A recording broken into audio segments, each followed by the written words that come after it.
अस्सलाम वालेकुम स्टूडेंट्स। आज के लेक्चर में हमने अपर लिम्ब बोन्स को डिस्कस करना है बेसिकली। लेकिन उससे पहले मैं आपको बताऊँ अपर लिम्ब बोन्स हम क्यों पढ़ रहे हैं, मतलब बोन्स क्या हैं, हमें किस तरह से इन्हें पढ़ना है। हमने बोन्स को इस तरह से डिवीजन किया है कि दो मेन ग्रुप्स बना दिए हैं, ठीक है। किसकी बेस पे? रीजनल क्लासिफिकेशन की बेस पे, रीजन की बेस पे, रीजनल लोकेशन की बेस पे। तो हमने रीजनल लोकेशन की बेस पे क्या किया है, रीजनल लोकेशन की बेस पे हमने बोन्स को डिवाइड कर दिया है एक्सियल बोन्स में और अपेंडिकुलर बोन्स में। जो एक्सियल बोन्स हैं इनमें हमारे पास आ जाती हैं वो बोन्स जो एक्सिस के अलोंग है, जैसे स्कल है, एयर ऑसिकल्स है, हायोइड बोन है, वर्टिब्रल कॉलम है, रिब्स हैं, स्टर्नम है, ठीक है।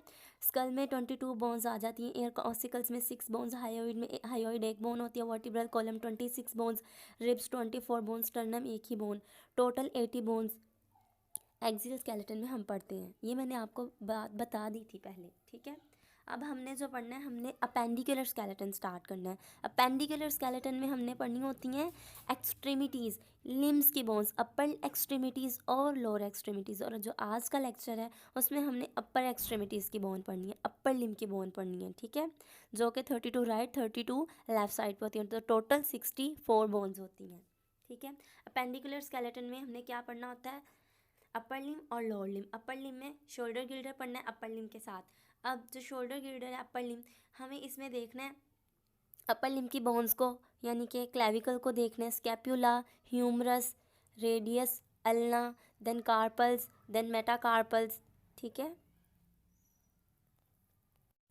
बेसिकली जो शोल्डर गिल्डर है इसमें मैंने आपको बताया हमने क्लेविकल, स्कैपुला, ह्यूमरस, क्लेविकल और स्कैपुला को शोल्डर गिल्डर में डिस्कस करना है, ठीक है। बाकी बोन्स तो आर्म की बोन्स हैं, बाकी हम बाद में डिस्कस करते हैं जी।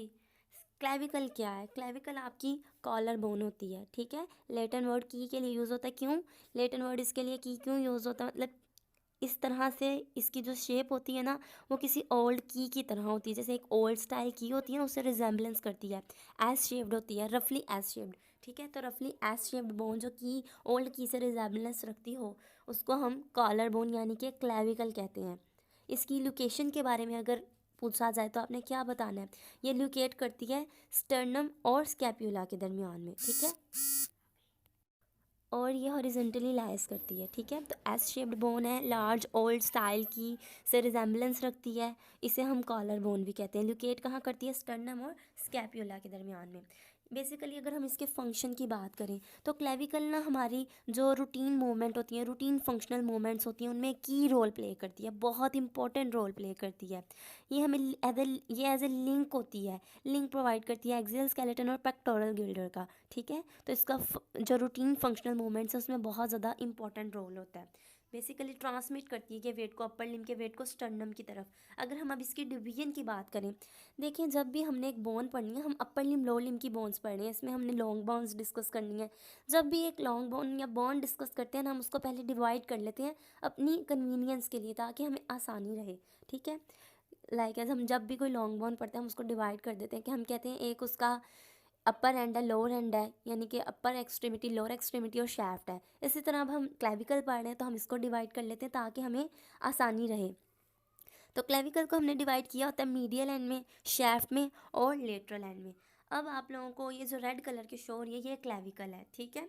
ये आपकी कॉलर बोन है, कॉलर बोन है। बेसिकली अब आपको क्या पता होना चाहिए, आपको पता होना चाहिए इसका जो मैंने अभी जिक्र किया कि मीडियल एंड है, लेटरल एंड है और शैफ्ट है।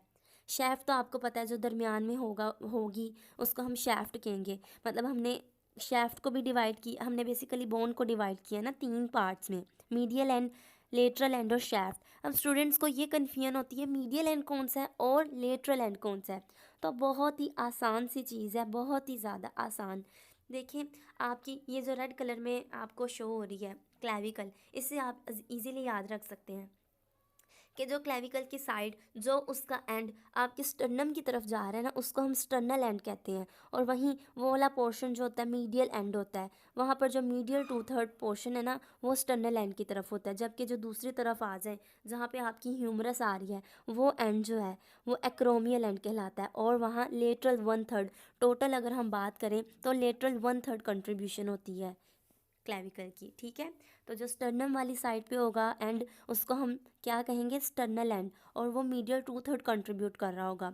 जबकि उसके बाद शेफ्ट आ जाएगी, उसके बाद दूसरे साइड पे ह्यूमरस की तरफ जाएं आप तो एक्रोमियल एंड होता है और वो लेटरल 1/3 कंट्रीब्यूट करता है, ठीक हो गया। ये हमने देखा है मीडियल एंड और लेटरल एंड।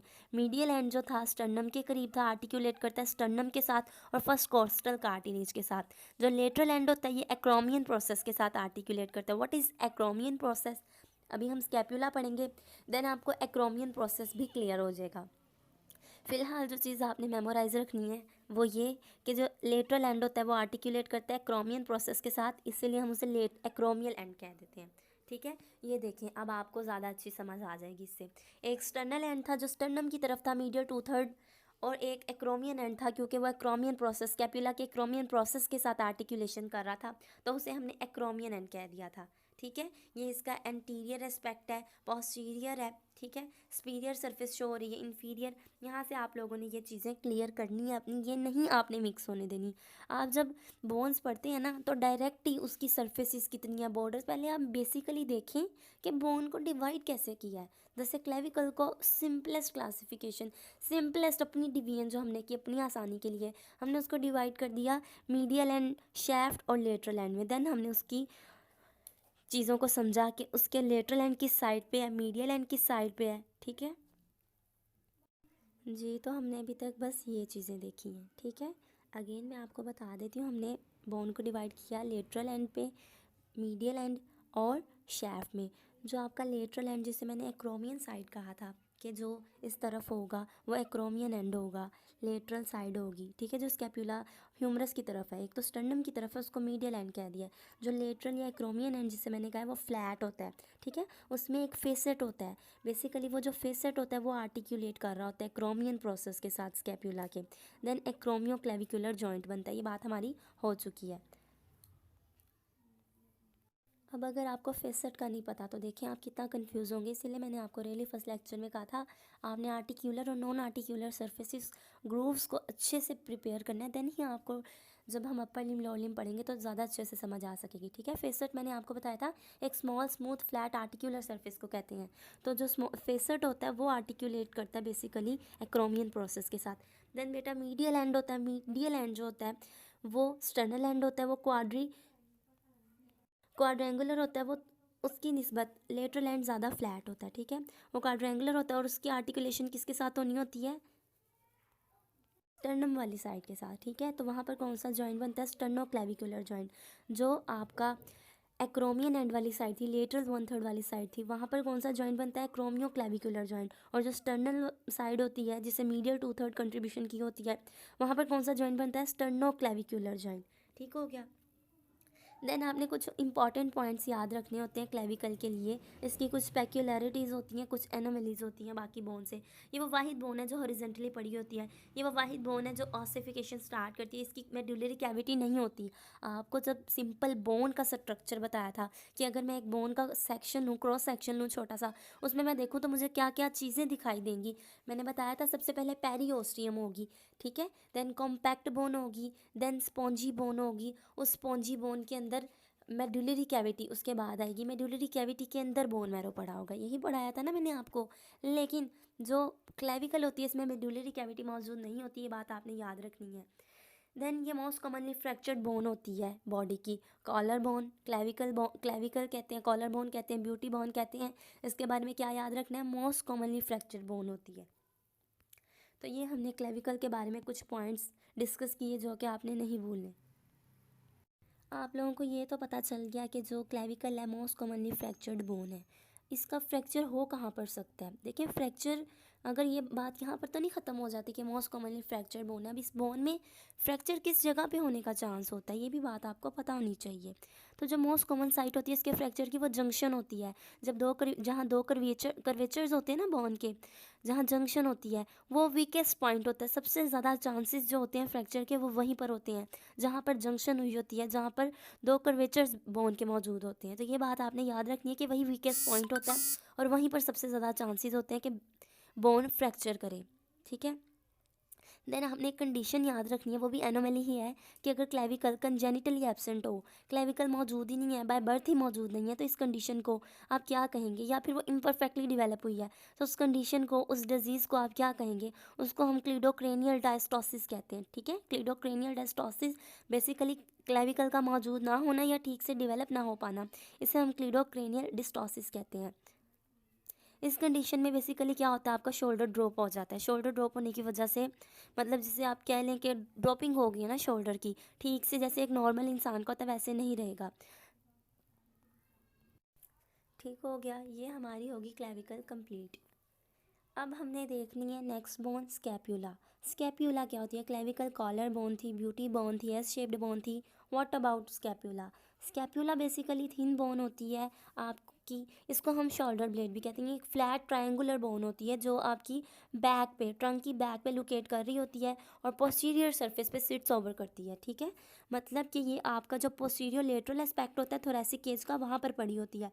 और रिब्स इन्वॉल्वमेंट 2 to 7 याद रखनी है आपने, मतलब सेकंड और 7th रिब के दरमियान में पोस्टीरियर चेस्ट वाल होती है, वहाँ पर ये लाई करती है, ठीक हो गया। देन लार्ज है, फ्लैट है, ट्रायंगुलर बोन है, place on the posterior lateral aspect of thoracic cage apposing second to 7th rib, ये हो गया। अब इसके फीचर्स क्या हैं? जैसे हमने क्लेविकल के फीचर्स देखे ना कि एक मीडियल एंड होता है, एक लेटरल एंड होता है और शैफ्ट होती है। देन हमने कहा मीडियल जो 2/3 होता है वो एक्सटर्नल एंड होता है, लेटरल 1/3 एक्रोमियल एंड होता है, देन शैफ्ट होती है। हमने उसके फीचर्स डिस्कस किए। ऐसे ही हमने स्कैप्यूला के भी डिस्कस करने हैं। आपको ये पिंक कलर की जो बैक पे शो हो रही है ये स्कैप्यूला है। स्कैप्यूला में बेसिकली 3 बॉर्डर्स होते हैं, 3 एंगल्स होते हैं, 2 सर्फेसिस होती हैं और 3 बोनी प्रोसेसेस होते हैं, ठीक है। अब कौन से एंगल्स, कौन से प्रोसेसेस, कौन से बॉर्डर्स, कौन से सर्फेसिस, ये आप लोगों को पता होना चाहिए। तो आपने याद रखना है स्कैप्यूला में कितने बॉर्डर्स, कितनी सरफेसेस होती हैं। स्कैप्यूला में बेसिकली अगर हम बॉर्डर्स की बात करें, ठीक है, बॉर्डर्स बेसिकली मैंने आपको बताया कितने होते हैं, 3 बॉर्डर्स होते हैं, एंगल्स, बॉर्डर्स और प्रोसेसेस एक ही रेंज में, मतलब 3 ही होते हैं, सिर्फ सरफेसेस 2 होती हैं, ठीक है। तो आपने बॉर्डर सबसे पहले देखने हैं, बॉर्डर्स कितने होते हैं, क्या क्या बॉर्डर्स होते हैं। स्कैप्यूला हमने कहा ट्रायंगुलर शेप होती है, ये आपने देख लिया ट्रायंगल की तरह ही दिख रही है आपको। तो इसमें 3 बॉर्डर्स कौन कौन से होते हैं? इसमें स्पीरियर बॉर्डर होता है, इसमें मीडियल बॉर्डर होता है और इसमें लेटरल बॉर्डर होता है। जो आपका मीडियल बॉर्डर होता है उसे आप वर्टिब्रल बॉर्डर भी कह सकते हैं, ठीक है। जो मीडियल बॉर्डर है उसे आप क्या क्या कह सकते हैं? उसको वर्टिब्रल बॉर्डर भी कह सकते हैं। वो लॉन्ग होता है, मीडियल एज जो होता है उसका लोकेट कर रहा होता है, वो क्लोजेस्ट होता है ना वर्टिब्रल कॉलम के, इसीलिए हम उसको वर्टिब्रल बॉर्डर भी कह सकते हैं उसकी मुनासबत से, उसकी निस्बत से। जबकि जो लेटरल बॉर्डर होता है उसको हम एक्सिलरी बॉर्डर भी कह सकते हैं, वो थोड़ा थिक होता है और उसको वो कहाँ लोकेट करता है, एक्जिला के क्लोजेस्ट लोकेट कर रहा होता है, इसीलिए हम उसको एक्सिलरी बॉर्डर कह देते हैं। तो 3 बॉर्डर्स बताए मैंने आपको अभी तक, स्पीरियर बॉर्डर, मीडियल बॉर्डर जो कि वर्टिब्रल कॉलम के करीब है तो वर्टिब्रल बॉर्डर भी कहला सकता है, लेटरल बॉर्डर जो कि एक्जिला के करीब है लेटरल बॉर्डर भी कहला सकता है, ठीक है। देन हमारे पास बॉर्डर्स डिस्कस हो गए। 3 एंगल्स होते हैं जी। अब एंगल्स कौन कौन से होते हैं इसमें? जैसे बॉर्डर्स 3 थे ऐसे ही 3 एंगल्स हैं। सुपीरियर एंगल होता है, इन्फीरियर एंगल होता है और लेटरल एंगल होता है। देखिए अगर आपको बॉर्डर्स की समझ आ जाती है ना कि बॉर्डर्स कौन कौन से हैं, यहाँ पर आपको बॉर्डर शो हो रहे हैं, ये देखें, ये लेटरल बॉर्डर शो हो रहा है, सुपीरियर बॉर्डर शो हो रहा है और मीडियल बॉर्डर शो हो रहा है। अगर आपको बॉर्डर्स की लोकेशंस पता चल जाती हैं, बॉर्डर्स 3 हैं और कौन कौन सी ये बात पता चल जाती है, तो एंगल्स याद करना आपके लिए ज़्यादा मुश्किल चीज़ नहीं है। जहाँ पर सुपीरियर और मीडियल बॉर्डर की जंक्शन होती है ना, वहाँ पर सुपीरियर एंगल बनता है स्कैप्यूला का, ठीक है। अगेन सुने, जहाँ पर सुपीरियर और मीडियल बॉर्डर की जंक्शन होती है वहाँ पर सुपीरियर एंगल बनता है, जहाँ पर मीडियल और लेटरल बॉर्डर्स की जंक्शन होती है वहाँ पर इन्फीरियर एंगल बनता है, और जहाँ पर सुपीरियर और लेटरल बॉर्डर की जंक्शन होती है वहाँ पर लेटरल एंगल बनता है। और लेटरल एंगल आपने याद रखना है स्कैप्यूला का थिकेस्ट और मोस्ट कॉम्प्लेक्स पार्ट होता है, ठीक है। जो लेटरल एंगल होता है कैसे बन रहा था, सुपीरियर और लेटरल बॉर्डर की जंक्शन की वजह से बन रहा था। तो ये हमारे पास स्टूडेंट 3 बॉर्डर्स डिस्कस हो गए और 3 ही एंगल्स डिस्कस हो गए। अब हमारी 2 सरफेसेस रह गई हैं और 3 बोनी प्रोसेसेस रह गए हैं। इसमें 2 प्रोसेस होते हैं, जैसा कि मैंने आपको बताया 3 प्रोसेस होते हैं, सॉरी 2 सरफेसेस होती हैं। सरफेसेस कौन कौन सी होती हैं? एक डोर्सल सरफेस होती है, ठीक है, उसको हम पोस्टीरियर सरफेस भी कह सकते हैं। क्योंकि डोर्सल के लिए हम पोस्टीरियर वर्ड यूज़ कर सकते हैं, ये बात आपको मैंने लेक्चर में भी बताई थी, फर्स्ट लेक्चर में।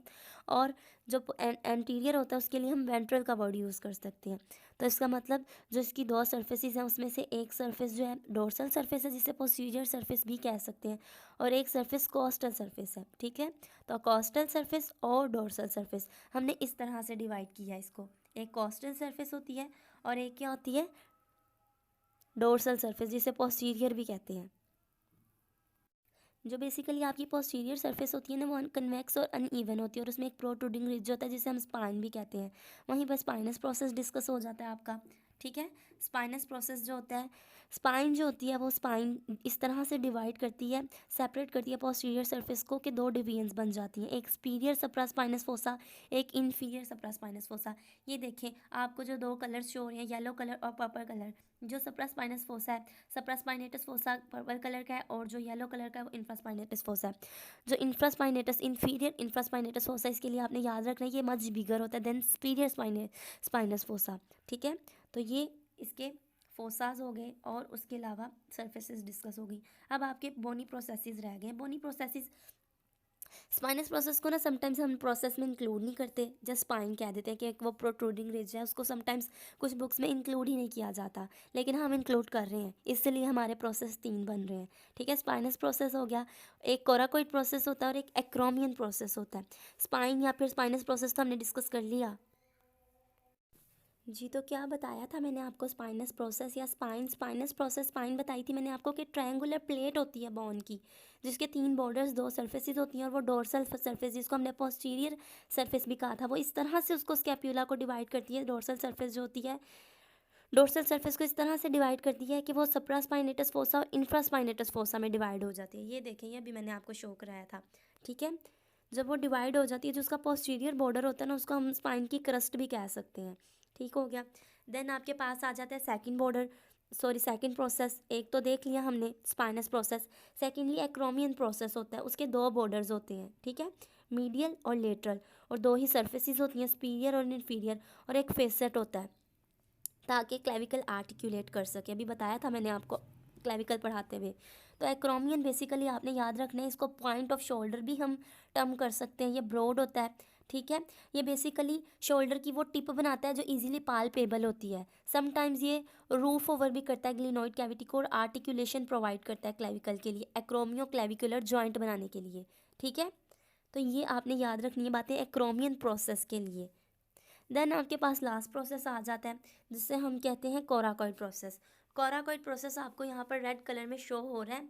जो कोराकोइड प्रोसेस है उसको हम क्रो बीक से रिजेम्बलेंस होती है उसकी, इसलिए हम उसे क्रो बीक भी कह सकते हैं। ये थिक बीक लाइक स्ट्रक्चर होता है। ठीक है, थिक बीक लाइक स्ट्रक्चर के बाद आपने इसके बारे में क्या याद रखना है कि ये एक बेंट फिंगर लाइक प्रोजेक्शन होती है। ठीक हो गया। और मैंने आपको एक एमसीक्यू, जब मैंने आपको एपिफिसिस की टाइप्स पढ़ाई थी, तो एटाविस्टिक एपिफिसिस पढ़ाते हुए मैंने आपको कहा था कि ये बहुत इंपॉर्टेंट एमसीक्यू है कि कोराकोइड प्रोसेस एटाविस्टिक एपिफिसिस की एग्जांपल में आप कोट करते हैं। ठीक है, तो ये बात भी आपने याद रखनी है, कोराकोइड प्रोसेस एटाविस्टिक एपिफिसिस में लाया करता है, उसकी एग्जाम्पल है ये। ठीक है, जो आपका एक्रोमियन प्रोसेस होता है ना, मैंने आपको बताया वो इजीली पाल्पेबल होता है शोल्डर की टिप पे, लेकिन ना ये इतना इजीली नहीं पाल्पेबल होता, आपको थोड़ा सा प्रेशर अप्लाई करना पड़ता है। ठीक है, थोड़ा सा प्रेशर अप्लाई करके ना आप एंटीरियर पार्ट पे डेल्टॉइड मसल के इजीली पाल्पेट कर सकते हैं इसको। अब डेल्टॉइड मसल का जिक्र आ गया, बेसिकली मैं आपको बोन पढ़ा रही हूँ, लेकिन वैसे स्कैपुलर रीजन के जो मसल्स हैं उनमें कौन कौन से मसल्स आ जाते हैं? डेल्टॉइड मसल आ जाता है, supraspinatus muscle, infraspinatus, teres major, teres minor और सबस्कैपुलरिस। ठीक है, और इसमें आपने जो मसल्स याद रखने होते हैं, रोटेटर काफ का एमसीक्यू और एससीक्यू भी पूछा जा सकता है। ठीक है, जैसे आपने याद रखा क्लेविकल के लिए कि वो फंक्शनल, जितनी भी रूटीन फंक्शनल मूवमेंट्स हैं उनमें की रोल प्ले करती है और एज अ लिंक प्रोवाइड करती है, लिंक एक्ट करती है एक्सियल स्केलेटन और पेक्टोरल गिल्डर के दरमियान में। ऐसे ही स्कैपुला के लिए आप लोगों ने क्या याद रखना है, स्कैपुला भी बहुत ज़्यादा इंपॉर्टेंट रोल प्ले करती है। किस तरह से? क्योंकि ये अटैचमेंट साइड प्रोवाइड करती है बहुत से मसल्स को, ताकि आर्म और शोल्डर बन सकें, तो ये अटैचमेंट साइड्स प्रोवाइड करती है। तो स्कैपुला बहुत ज़्यादा इंपॉर्टेंट है। इसमें ग्लिनोइड कैविटी भी होती है। ग्लिनोइड कैविटी जो होती है उसमें शैलो फोसा होता है जो आर्टिकुलेट करता है ह्यूमरस के हेड के साथ, देन ग्लिनो ह्यूमरल जॉइंट बनता है। ये हम जॉइंट्स में भी अगेन पढ़ेंगे। अगर हम इसके क्लिनिकल की बात करें, जैसे हमने उसके क्लिनिकल की बात की थी, अगर क्लाविकल के फ्रैक्चर होगा तो जंक्शन पे, क्योंकि वो वीकेस्ट पॉइंट होता है, वहाँ पर सबसे ज़्यादा चांसेस होते हैं। देन मैंने आपको कहा कंजेनिटली अगर प्रेजेंट नहीं है हम क्या टर्म यूज़ करते हैं। इसके क्लिनिकल की बात करें, स्कैप्यूला के क्लिनिकल की, तो स्कैप्यूला का जो क्लिनिकल है इसमें आपके पास आ जाता है एक MCQ, विंगिंग ऑफ स्कैप्यूला क्यों होती है।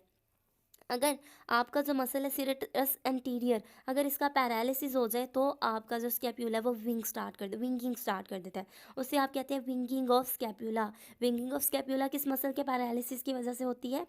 सिरेटस एंटीरियर का पैरालिसिस होता है, ठीक है। स्केफोल्ड स्कैप्यूला एक टर्म यूज़ होती है, ये एक डेवलपमेंटल एनोमली है। इसमें मीडियल बॉर्डर जो होता है वो कनकेव हो जाता है, नॉर्मली मीडियल बॉर्डर कनकेव नहीं होता। तो ये हमने क्लैविकल और स्कैप्यूला की डिस्कशन की।